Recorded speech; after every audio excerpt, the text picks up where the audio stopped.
Hello. In 1978, I enrolled at East Coast Bible College in Charlotte, North Carolina. And one of the classes that I took that first semester was Church of God History and Polity. It required that I write a final paper, and I chose as the topic of my final paper the life and ministry of my great uncle, Earl P. Paulk Sr. So I traveled back to Baxley, Georgia, where Uncle Earl was living in retirement, and we sat down for about an hour. I made this following recording, and as he talked about various aspects of his life and ministry. I'm sorry that the quality of the recording is poor. I want to appreciate the work of my son Nathan in trying to make it a little better, but it was originally recorded on an old cheap cassette tape. It was at least 25 years old before I had the digital file made, and so it had just deteriorated. So this is the best we can do, but I hope you enjoy it. Okay, and early, just what started the Church of God in this area? Well, the man that came down here really that got things going, Brother S.J. He? Yeah. And he came down here and ran tent meeting over Peter Troops and went up Fort Robin. And moved a lot of people. They never heard him in the baptism class and told him. And he was an outstanding minister. And I went to his tent meeting and was convicted. And as a result of going to his tent meeting, I got under conviction and got saved. And the very night I got saved, incidentally, James Evans, where he lived, I was having prayer meeting over there, and I got saved on prayer meeting night. And that very night, that was 1921. That very night I begun my ministry. I taught that night till I get it out, and then each time I'd go to prayer meeting or any place, they'd want me to talk something, so I did. So my time was well occupied over the weekend. I'd be called different places. And from there I started my ministry. And got married to Mary Vladimir. I was still a member of the Free Will Baptist Church. When I got married to her, and soon after I got married to her, why I prayed and asked God for direction. And it was his will to run the meeting, Brother J.A. Hicks. Run the meeting at Fort Robin. That's the Church of God then. And I didn't tell anybody, but I prayed and asked the Lord it was his will for me to unite with the Church of God by to give an opportunity that night. It was in a weeknight. Well, ordinarily they didn't give an opportunity to ministry. I asked the Lord, I said, Lord, you know that everything, and if you're will for me to affiliate with the Church of God, make the preacher give an opportunity for the night. I thought I was making it hard on the Lord, but you don't make anything hard on the Lord. So we went and they had the song service, devotion, and we went along. It was through why the preacher got up to preach, and I relieved my mind. I said, well, it's not the will of the Lord for me to affiliate with the Church of God tonight because he's not going to give an opportunity. So he got up there and read his scripture, announced his text, and he looked around and said, strange. He said, I feel strange. He said, for some reason I feel like giving an opportunity for church membership tonight. And I said in my mind, I said, that's it. So he called him back around the organ and said, come back and give us another song. And you ain't heard of me was the organist, and she went up playing her back was to me. He said, the song, I'm gonna ask to sing one verse, and if somebody here would want to join the church, they may come. So the first, when they started singing, I walked down there and joined the church. Now that was 1923. I was converted in 1921. This is 1923 when I joined the Church of God. So when they told, I came down while the Spirit of the Lord fell and they began to shout. somebody whispered, and he had her ear and told her that I was going to church, and she jumped up and shouted. She didn't know what had happened. So from then on, I begun my ministry early. And that was about 2 or 3 months while they, just the overseer, called a conference and set me forth with the ministry. And So the district overseer, Jerry Hip. And well, excuse me. okay. How about my pastoral work? I was appointed pastor at Bridgeport at near Hazelburg. Pastored there for a year. Next to General Assembly, they were doing that year, I put up an arbor down here and near Big Creek and organized church Ephesus, still there. And then the next year, I was appointed pastor at Fitzgerald and Bronx. I pastored 2 churches. Pastored there, and then I pastored at Zion a couple of years. What happened, the churches was burned down. And I gave up my pastoral duties in West Virginia, came back home, and organized the church at Alma in 1930. And then, and during that time, the church at Zion had burned down. So I pastored the church at Alma, pastored Zion, and built a church. And also I pastored New Lacey too. So that was to the extent. But at the same time I helped start all these churches. I ran the first tent meeting at Pentecostal meeting held in Hazelburg.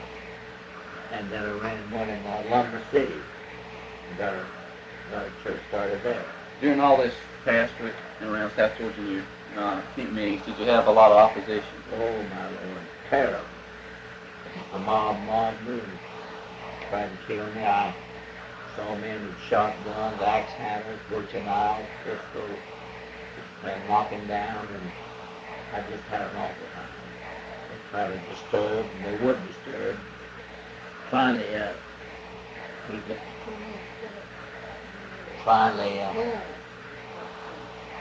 they come to church with their guns and say they were going to shoot me about a bullfoot. Well, I never paid any attention to what went on.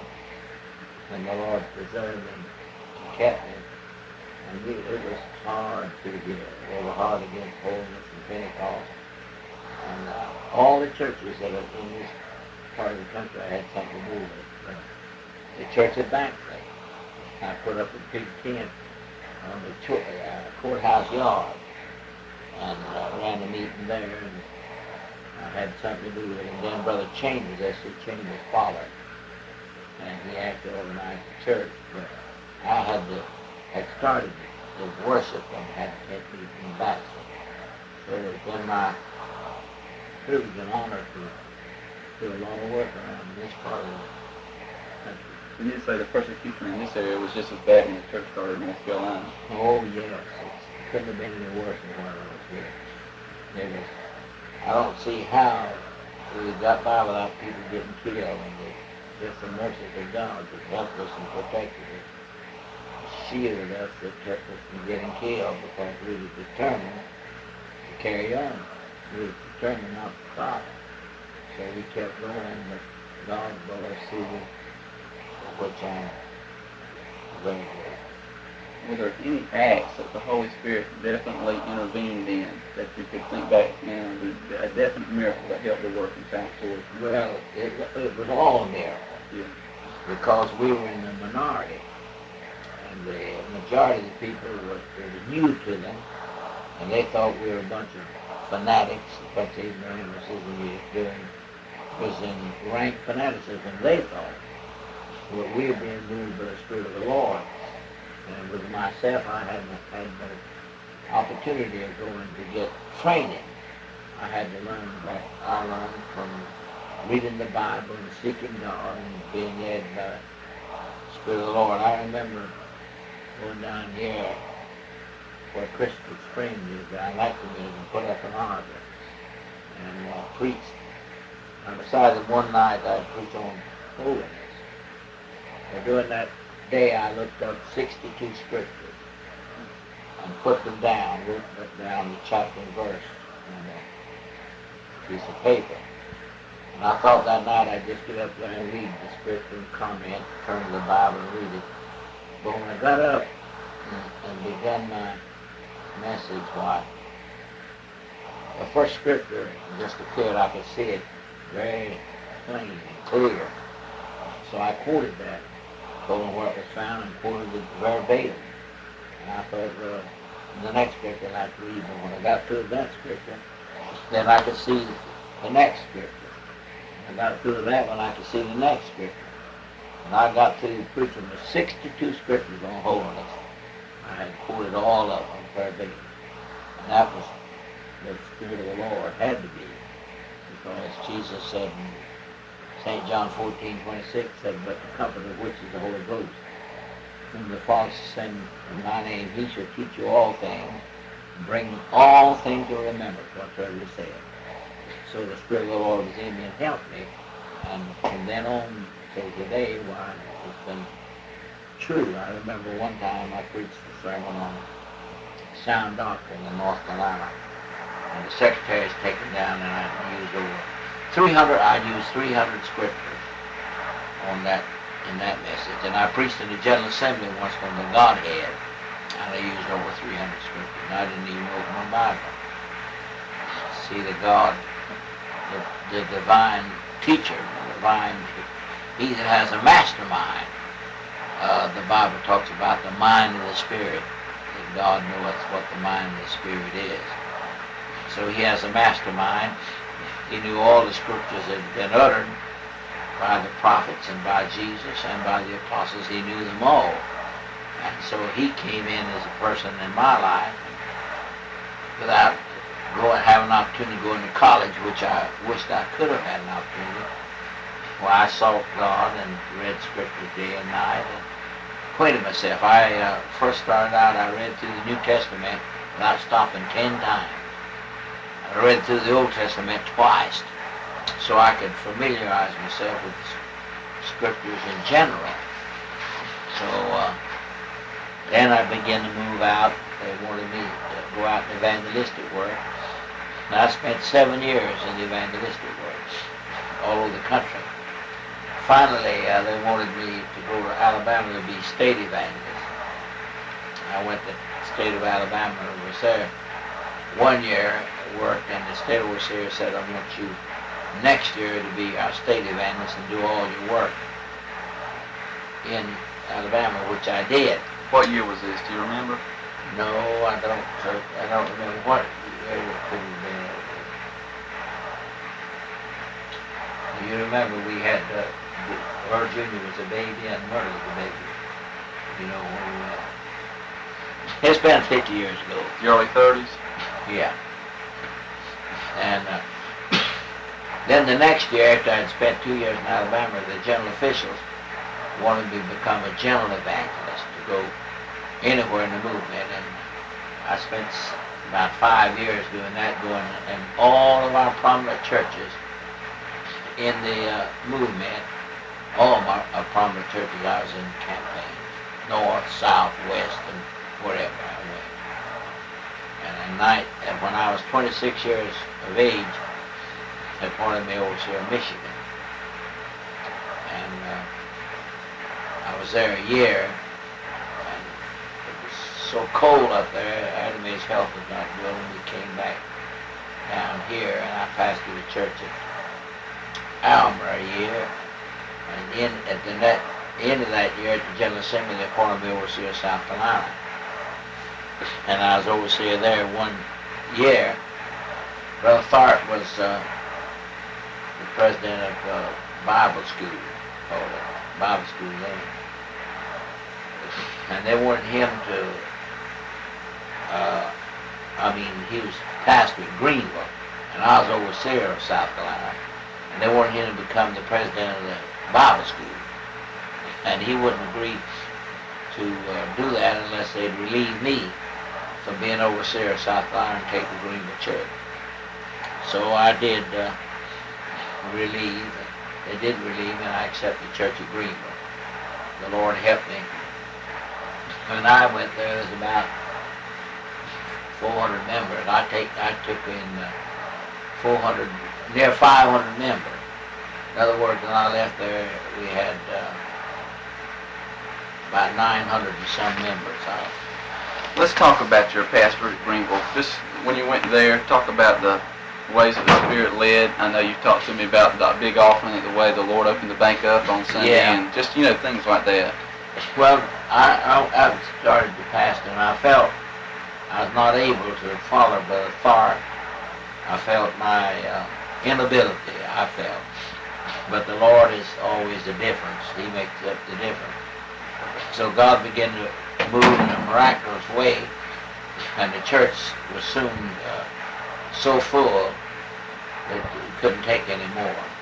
And I began to ask God to help us, and He did help us. And I built another church beside the one was there. They called it just exactly the same size, made twin fronts, and went along, and God was blessing such a marvelous, grand way. By the Spirit of the Lord was falling in such a way, and this church that I just built, and then later I put on 28 Sunday school rooms, and had only been in there 2 weeks, and caught on fire and burned down. And that was when God helped me too. I didn't know what in the world when the church was burned. I got over there at 2 o'clock in the morning, and people were getting together around there about 1,000. Children came too, and I'll never forget that must have been 200 or 300 children right around me. And the roof of the church fell in and burned in. They screamed and fell to their knees and said, asked me where we were going, where would they go to Sunday school. And in the meantime, there's a great miracle happened. People cut to me that night, and when I got to the house the next morning about 9 o'clock, I had, I don't know, several $1,000 that's been handed to me that night. Several thousand, maybe 10, 12,000. People writing checks. I remember Mr. Charlie Daniel, who was one of the biggest builders. He was one of the biggest builders in our nations, Mr. Daniel. And he came out there and he slipped a check in my pocket for $1,200. And when I got to the house, she had me, told me that newspaper men was with me and so forth and so on. She said there's a call, there's a widow woman called and said, I promised her I'd send you over. And she had a little grandson, his name was Jimmy, called Little Jimmy. I had an early broadcast every morning from 6 to 6:30. This little fellow is about 8 years old. He'd listen to my program every morning, put the alarm clock and listen to it.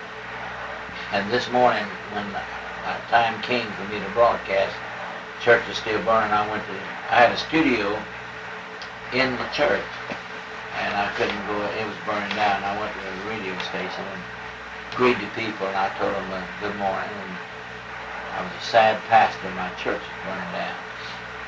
Little Jimmy jumped out of the bed and ran.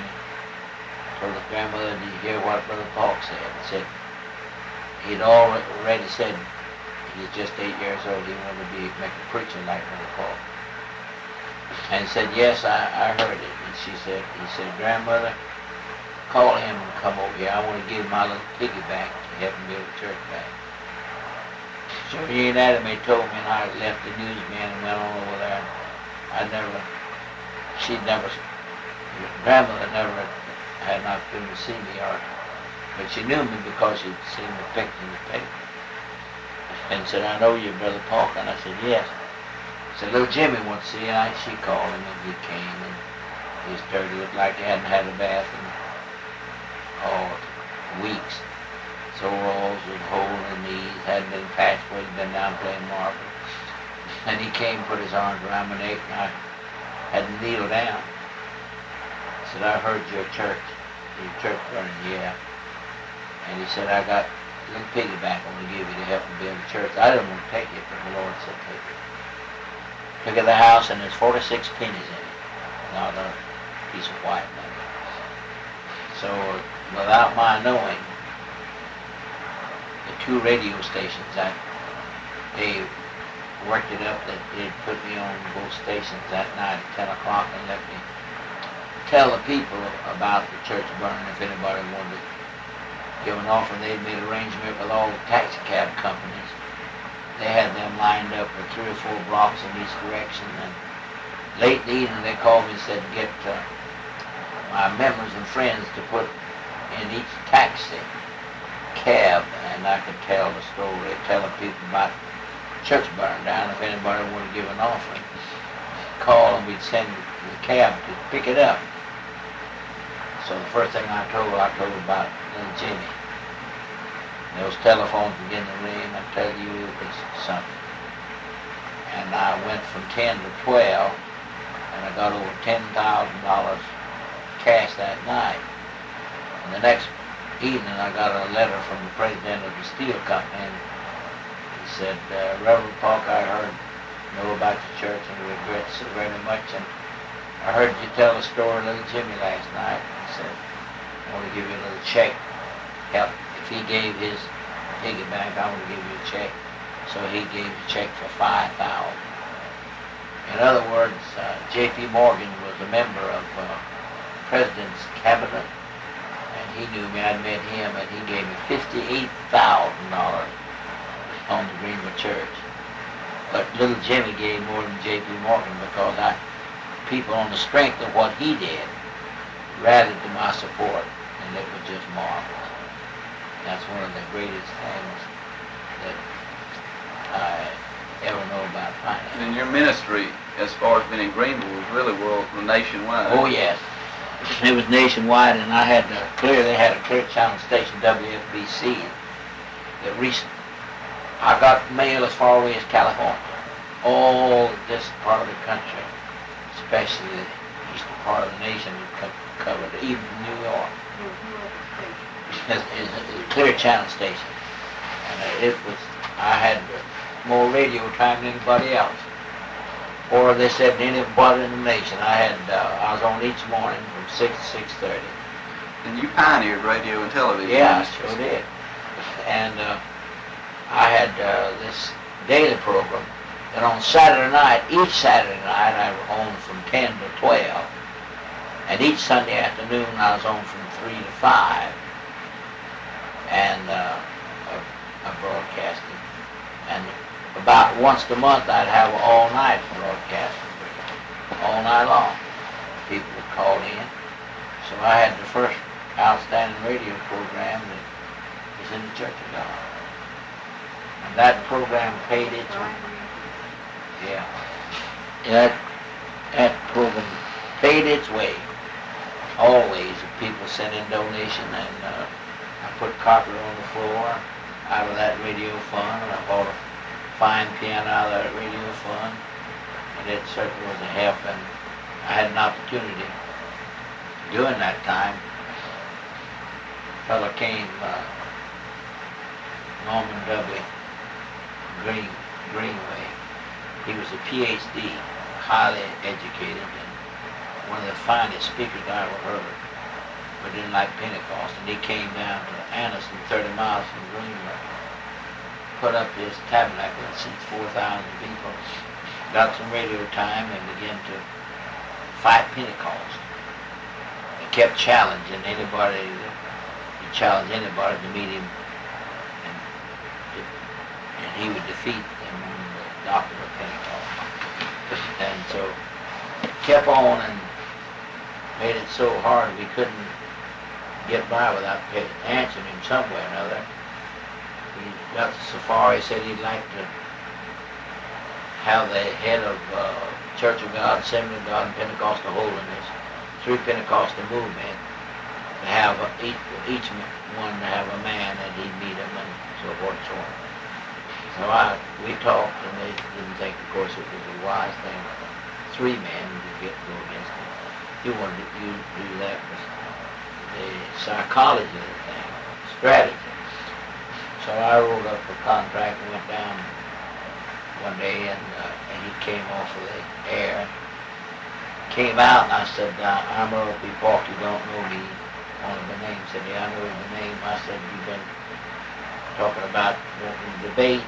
Now then I want you to put your signature where you've been using your mouth, put your signature to this contract.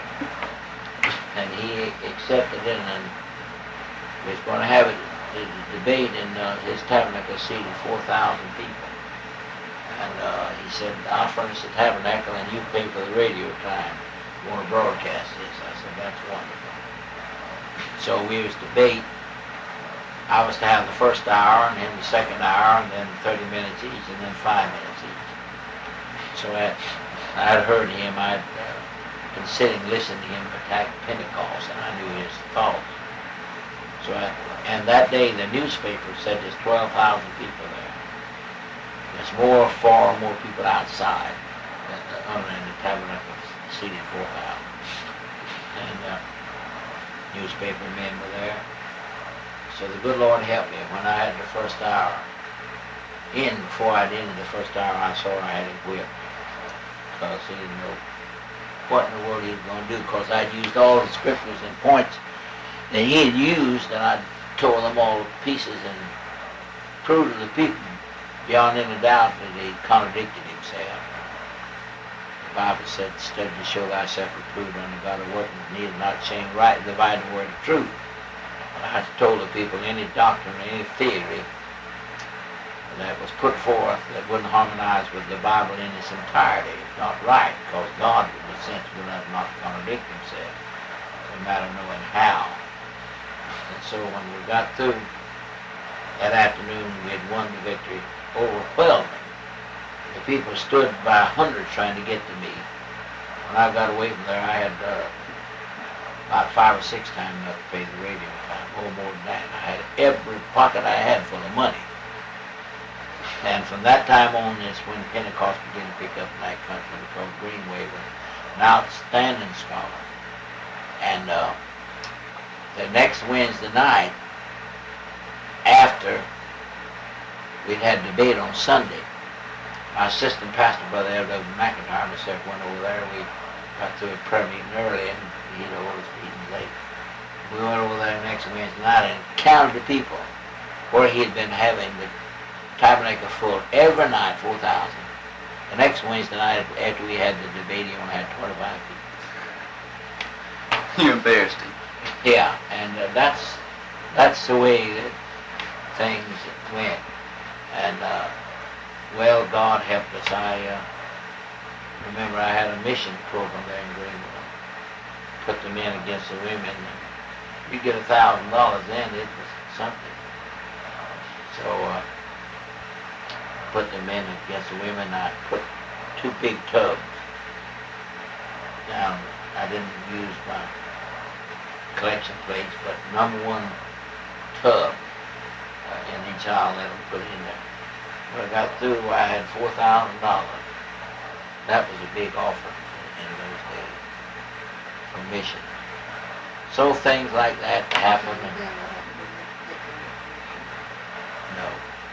So I had an opportunity to brave the trail.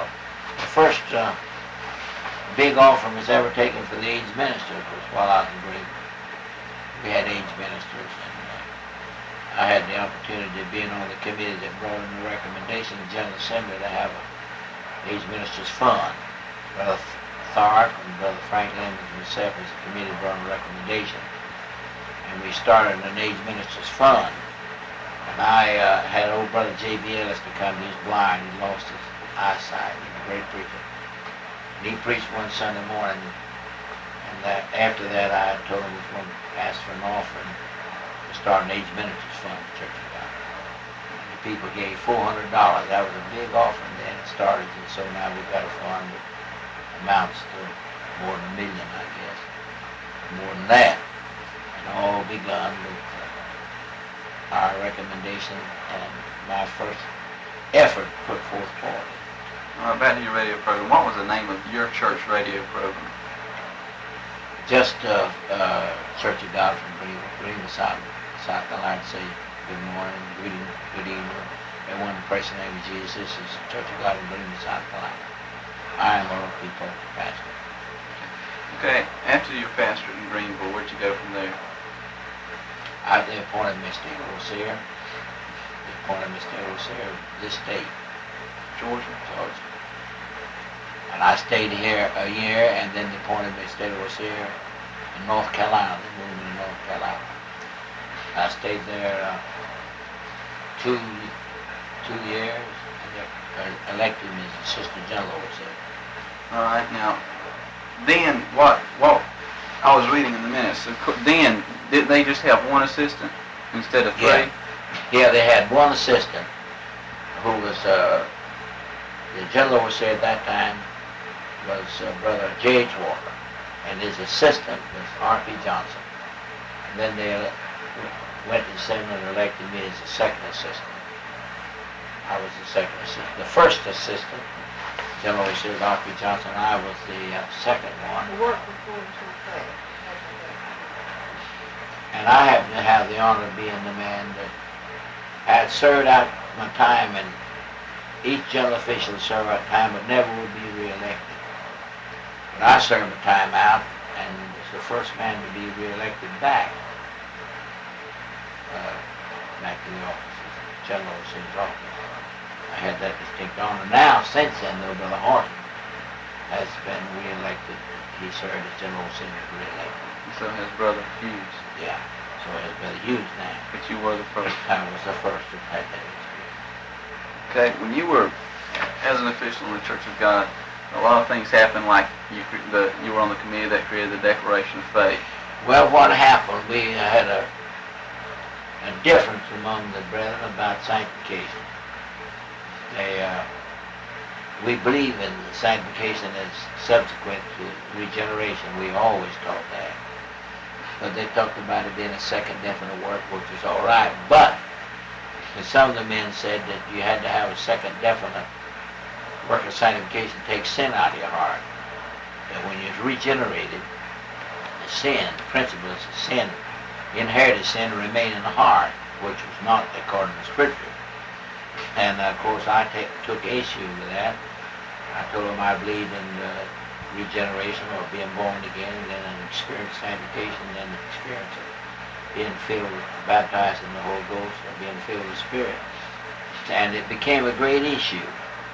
The church was divided, and they asked me to preach in the General Assembly, and I preached it that way. That was in Columbus, Ohio. We had the General Assembly. I preached it that way, and it became such an issue. It was about the split of the church. So we had it up in the General Assembly. It was about 3 or 4 assemblies, and it was getting worse and worse. And finally, they appointed a committee of 7 men. I had to be one of those. And we met while the assembly was going on and spent one whole night in the hotel. The next morning we brought out what we have now as the Declaration of Faith. It's never been, they tried to add to it or take from it, but it failed, and it stands just now like it was when God helped us. That's what brought peace, because they gave up that idea about having an experience to take sin out. All the sin, inherited sin and practical sin, is forgiven when you're born again. You become a new creature. Old things pass away, and behold, all things are made new. And Ephesians 2:24, Paul said, and that you put on the new man, which after God is created in righteousness and true holiness. Now, a thing doesn't exist before it's created, it doesn't exist. And he's talking about the first experience, the new birth, or the experience of justification or regeneration. And that man is created in righteousness, true holiness. True holiness. You don't have anything until you get that experience. And when you get that experience, then all sin, practical sin, inherited sin goes out. And all things are made new. You become a new creature. But then you need to experience of sanctification so that the will of man can be sanctified by the will of God. 12th chapter Romans, I beseech you therefore, brethren, by the mercy of God, that you present your bodies a living sacrifice, holy and acceptable unto God. You can't walk in the light, you get in the light. But when you're regenerated, you see, and when a person is born again, they're out of sin and business. 3rd chapter, 1 John, 9th verse said, whosoever is born of God, who has not committed sins, receiving the man of many, cannot sin because he's born of God. But he's left a natural man with the natural appetite. So he walks in light and goes and presents himself, put himself on the altar. Say, God, here am I want you to sanctify me wholly. L-B-H-O-L-L-Y, holy, which is entirely. Completely sanctify my appetite, sanctify my body, accept it in it. It is a definite experience. But it's not to take away sin, it's to keep one from sinning. And to walk in the light. And that was a great argument. So the declaration of faith speaks for itself. And I was on that. The two men that was more prominent in that was Brother E.M. Ellis and myself. He was a great man.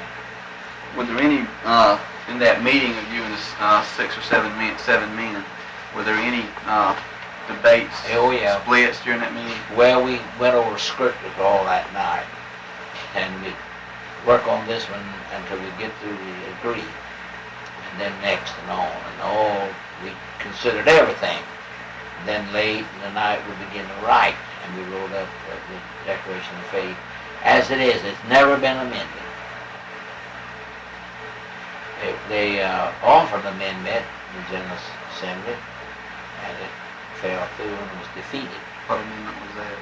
Well, they wanted to amend the terminology, the wording of it some. Oh. That's all. Not the principle. Not the doctrine. No. Okay. So that was an outstanding time. But the Lord helped us. And now you take like Brother E.M. Ellis. I didn't know it. But we were great friends, but we differed in opinions on that. And when he died with a heart attack. His vet called me. Said, Brother Paulk, Dad's gone. I said, no. Yes, and said, Mother tells us that he had told her that when he died, that he wanted Earl P, he called me Earl P. He wanted Earl P to preach his funeral. I did. I went and preached the funeral, which I felt was one of the greatest honors in all of my life, was to preach the funeral of a great man like E.M. Ellis. But the Lord helped us, and we came together on this Declaration of Faith. He agreed to it, and so did I. And everybody else could agree to it. They say the church was split. Were there any definite changes in practical commitments in the teachings, like tobacco and wedding band and so forth? Now, the church has always stood. One time the church stood against people couldn't work in it. Tobacco? Yeah. Couldn't work in it, couldn't grow it. And I went to General Assembly and I saw Brother A.V. Bobie was there, overseer of Georgia, and we made a survey. And 95% of our members in the state of Georgia didn't have their own homes. They rented land. And they could not rent land unless they'd agree to grow tobacco. That was a must. And so they just turned out the men that had large families, they just had it as a money crop. They had to grow it. There's no choice. And so they began to turn them out. And so I went to the General Assembly and told them that was unreasonable and unthinkable. That, you remember, 19th chapter of Matthew, that David, when he had fought a battle, he went, after they had fought the battle, went in the house of God and ate the showbread, which is only for the priest to eat and for not soldiers. But Jesus Christ said he ate the bread but was blameless because of the circumstances. Right. And so I told him it's the same thing. So I made a move there that we stand forever against the use of tobacco in any shape, form, or fashion, but those that had to grow it, why they began to do so, and so we passed. That was changed. And when I first came to church, you couldn't wear a wedding band. And I felt that, though I never wore one, I felt like that our women folks especially should have the privilege of wearing a ring, not for decoration, but for what it stood for. And so I went to the singing of that movement, and it took me 2 years. Through the second year we brought up, we passed it where they could wear it with. What all happened in that? I've heard that it almost caused us another split. Yeah, it almost caused another split. But the Lord helped us, and finally it was passed and became agreeable. I regret to say that some people are taking advantage of it, going too far. I personally think using unnecessary jewelry for decoration. I don't think it's right, personally. Yeah. But I do think it's all right for them to wear a wedding day. It represents, you remember that when the prodigal son came home, he said, I'm not worthy to be called a son, make me one of the servants. And he said, bring the ring, put on his hand. It represented eternal love, endless love. And so the wedding band represents, I stood for our women to wear it because it represented marriage, sacred. And I still think that's all right. But it did. It was about as powerful as the question of sanctification. Who were the main men? I know Brother Cons, was Hughes and Horton. Well, Brother Horton was against the wedding band. And Brother Hughes was on the side. I guess I spoke as much more than Brother Hughes or more. We were for it, and Brother Horton, I respect him greatly and love him, but he stood against it. But they lost.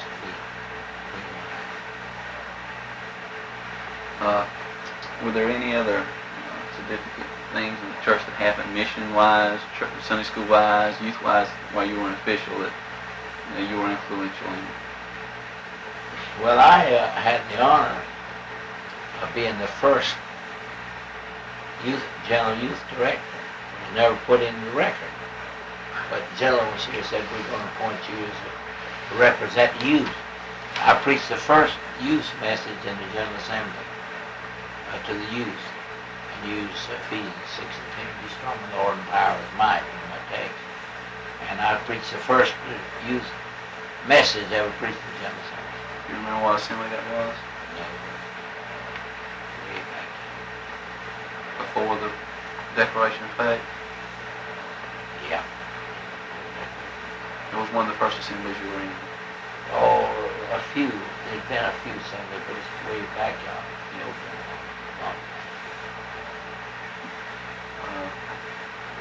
Let's turn this off so we can get our heads together. Run out. It's not, it wasn't voted out. Then I was there first in Tennessee, 4 years. And then I went to Kentucky and stayed.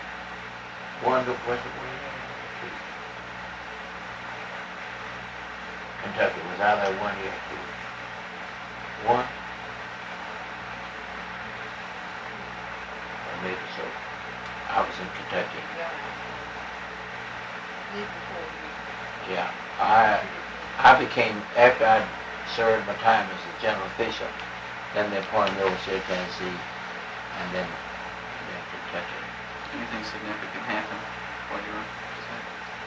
Well, so many wonderful things I don't call it.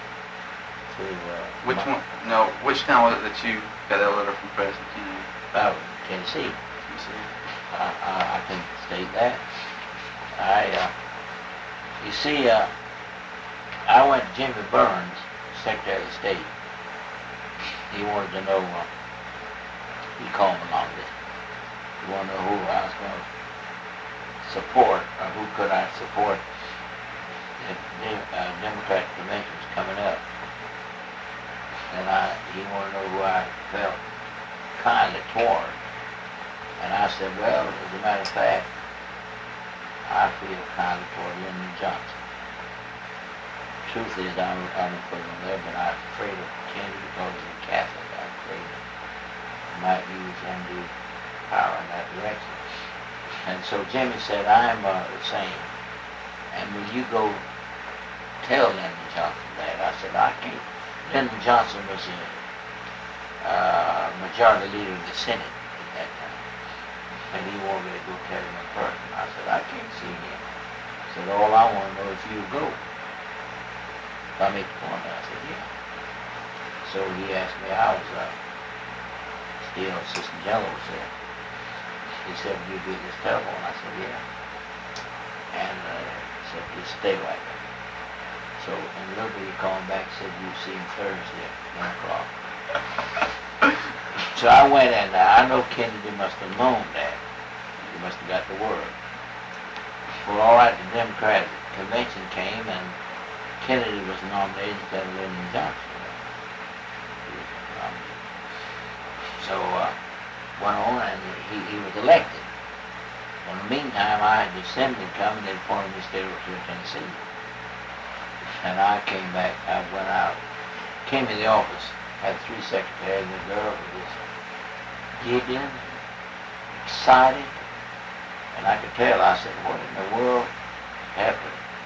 Why are you girls carrying on?" I said, "If you knew what we knew, you'd be excited." I said, "What do you know that I don't know?" They said, "You got a personal letter from the president." So I did. So he wrote me and said, "I want you to come to my breakfast." See, President had breakfast, and he invites people. I've been to them. I didn't hire them. But he wrote me, and I went. And he said, "I'm inviting 2 ministers, Billy Graham and yourself." So I went, "You two, so that was the letter I got. And then I had an interview with the former King of England, you know. Yeah. King Edward VIII. When he gave up his throne, they appointed governor of Bahamas. And I went down there, carried some documents and letters and recommendations from 5 men, and sent to him and told him I'd like to see him, be on the scene. And he gave me an appointment, and I talked to him out there. Got to testify about the Pentecost. I tell you, that's something that would be of interest. Everything you said, I don't know, it amazes me, it really does, because it seems like that all the nation's political men were aware of you because of your influence. Yeah, they were. Now you take, now like Jimmy Burke, Secretary, I don't mean after, but while he's Secretary of State, Yeah. he was a dear friend of mine, bosom friend. As a matter of fact, I was passing Greenville, and you know his home is Spartanburg, 30 miles above. And the newspaper would tell when Jimmy Burke came home. So I saw the headlines that he's going to be at home this weekend.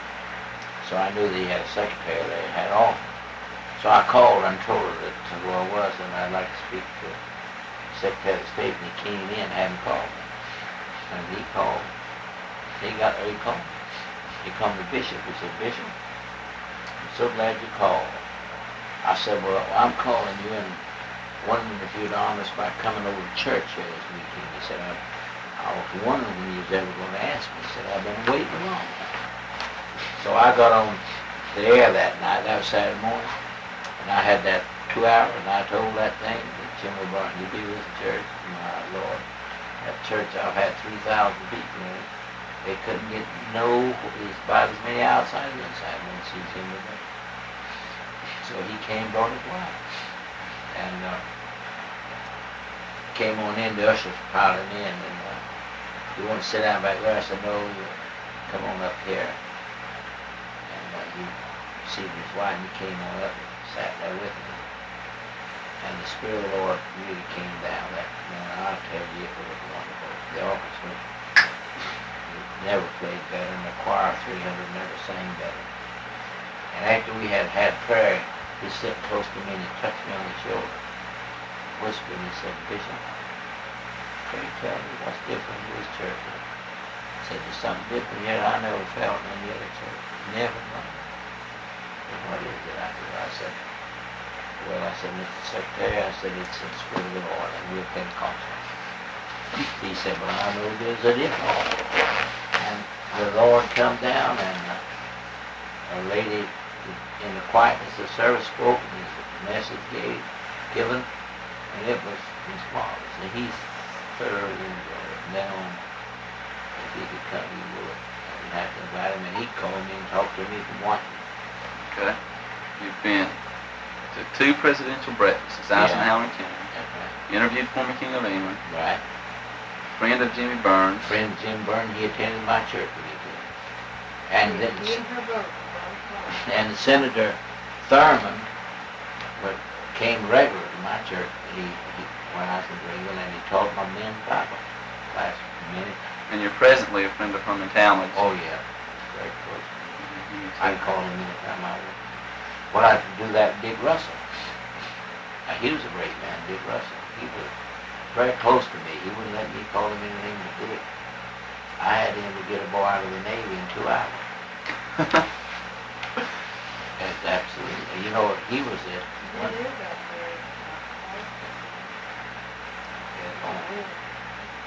Dick, you know, was head of the Navy one time. And I called. We had a lady that had one son. She belonged to her. That's had one son. He's in the Navy. He was in the Navy, and they wanted him to get out of the hardship for discharge.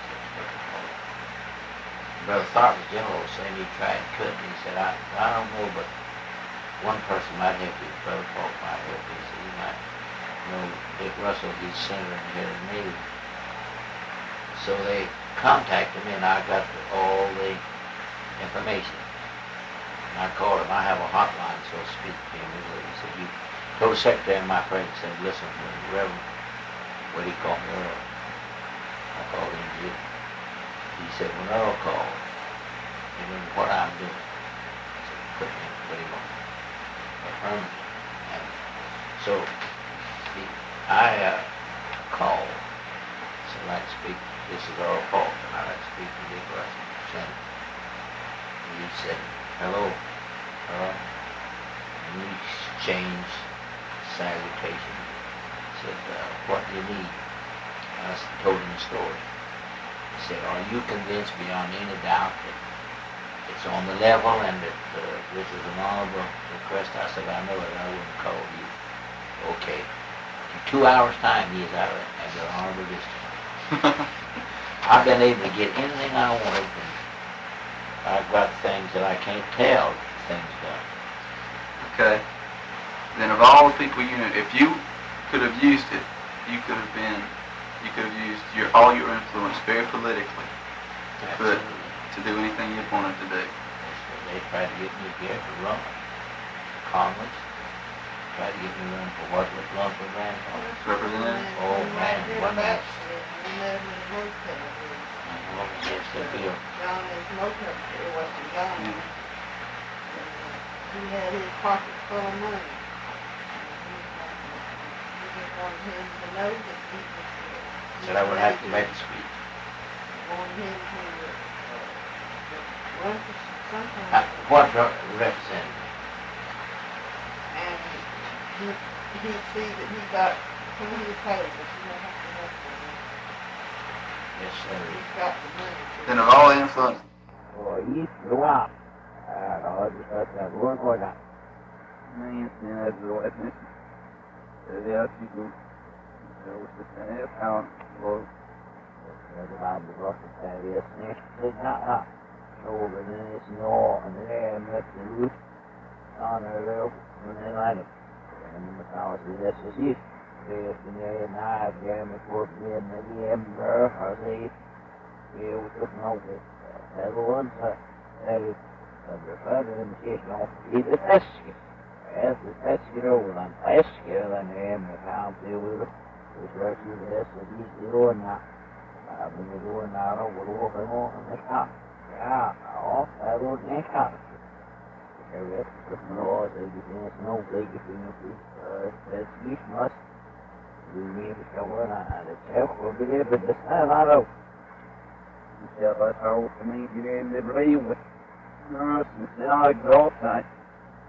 I didn't know he knew I was in the world, but he knew. then all these big politicians that were high men, they knew that of your influence and they wanted to use it. Yeah, that's right. But you never would let them use it as far as power. That's where a lot of Church of God people were going around. Pay up to him, and help him get something in his day. Well, I've had a lot of guys tell me that if I wanted to ever do anything, that I'd have to hang around you. I told them I couldn't do that. Well, the Lord has been great. Now you just think I came from these Right here. right here, just up. And I've traveled the whole world. Just a few nations, I have very few. But traveled the whole world, and I've known President King, and so far I've been able to get it. For instance, you didn't know about it, but you was too young. And I know you've heard me talk about Bill Aycock. Yeah. He sent us to the lecture. And I went the day before this to execute and talk to the governor. And he said, tomorrow morning the headline to be is like the sentence of commuting to life. And he said, you can get him out. He said, I'll not let him be executed, you can get him out. And I did. I let him serve a little time, and I went for the party board. Let him out because he didn't kill the woman. I've heard a lot of people talk But about I that. know what happened. She took me to confidence, his white kid. I couldn't tell nobody. But the same week she did it, she called me out there and told me, she said, I killed that woman.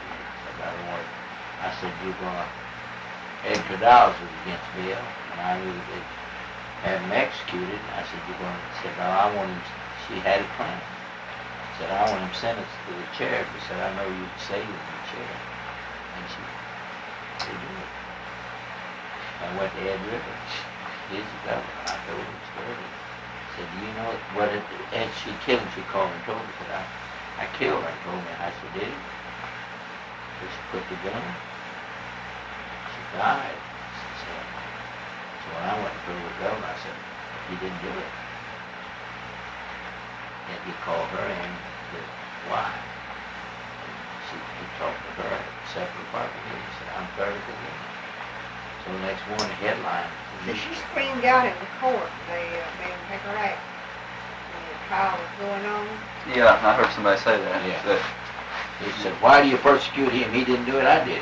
But a thing like that, They no only thought one. she was just trying to save Well, him. there's only one court of law can be tried for a crime. right. That's a woman. And Bill was being tried. But I did go to the governor and got him pardoned. Then I went to the pardoning board and they wanted to put me off. And I happened to know one member of the board had received $6,000. I knew paid. Hold Somebody. that knife up there. He is a person they wanted to do, and they paid one member of the board, of that partner board, $6,000. I knew it. I went there and he told me to go out, and I come back and said, we decided to cut. And I said, okay. Then if you want to play that game, I'll tell you what I know and I'm going to do. I said, I'm not going to point out the personality, but I said, it's a person sitting right here that received $6,000 to do something. And I said, that person did it. And I can prove that they got the money. I said, just play the game. We'll play it. I said, go out and go play it. I went out and came back and said, we decided to party. Sure did. He's living today. Yeah, he's making. He's come back to Bill. Yeah. Didn't you say one time that if you, anytime that Herman Talmadge told you anytime you want to talk to President Carter that he'd have you up there anytime you want? Anytime. But I happen to have a desire if I want to go and talk to him. But those things don't No interfere on go that. unless it's absolutely necessary. Then I can see. Veterans for the Church of God is good and have a second. Oh, yeah. Certainly is. But yeah, I met him. He came to our camp. He even stood his seat beside me at the door. He's all. He's doing some things now, but he doesn't realize the world doesn't realize it. If he gets his peace business through, that's Prophecy. Prophecy. Did you see that when Reagan and Sadat hugged each other? Yeah, I saw it. Boy, that thing made me shout. Yeah. Okay. Well, after having served as one of the general officials for several years and trying to fulfill law of limitation got me, which incidentally, way back down there, that was my motion that we have a law of limitation. And the man could serve so many years as general officer and then he had to be replaced. So after I filled my time, while the other men who were sitting in the chair where I once sat, they appointed me state overseer of Tennessee. I was there for 4 years, and incidentally, while I was there is when I got the letter from the President Kennedy, and had the honor of having breakfast with him. Billy Graham was there. And then when I got through my 4 years at Tennessee, they appointed me to Kentucky, and I served there 2 years and resigned. Came back and pastored a church at Macon 2 years, I believe. Then I decided I want to go out and do some more evangelistic work. I had a longing to do, I enjoyed evangelistic work. So I went in evangelistic work and worked for 4 years, going here and there everywhere, doing evangelistic work. I'll come down now to pastoring here at Baxley, associate pastor at Arnett's pastor now, and I'm enjoying it. I teach Sunday school class and visit the sick and working from where I first begun. I live right now.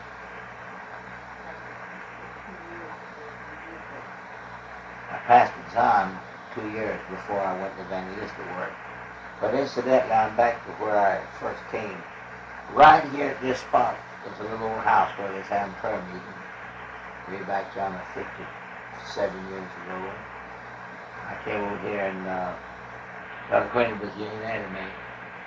Walked down this road down here, the next house to where Emily lives now. And that was my first date with her. It was 3 months and 20 days from the first night. I went with her from Permian down there while we were married. So I thought so much of the place, I just bought this place. Would you consider that, you're talking about this little house out here? Yeah. Would you consider that the first Church of God in South Georgia? No, it wasn't the first, but Zion, that's where Zion was worshiping. That church had burned down. That's one of the times the church had burned down. Well, what I'm saying, that right there is the offspring. Yeah. That was the first Church of God meeting Yeah. in South Georgia was held there. Well, to be exact about it, they'd organized a church at Poor Robin and then Zion. Where's poor Robin at? Where it's up the road. It's what? Carter's Chapel.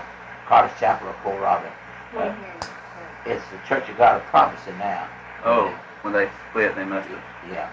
So we have this church here, and then I organized these other churches, Ephesus and Henry, to organize the others. So I guess I'll be here till Jesus comes, or I have to go. From right at the spot. I came back from the place I started. I've been to all parts of the world.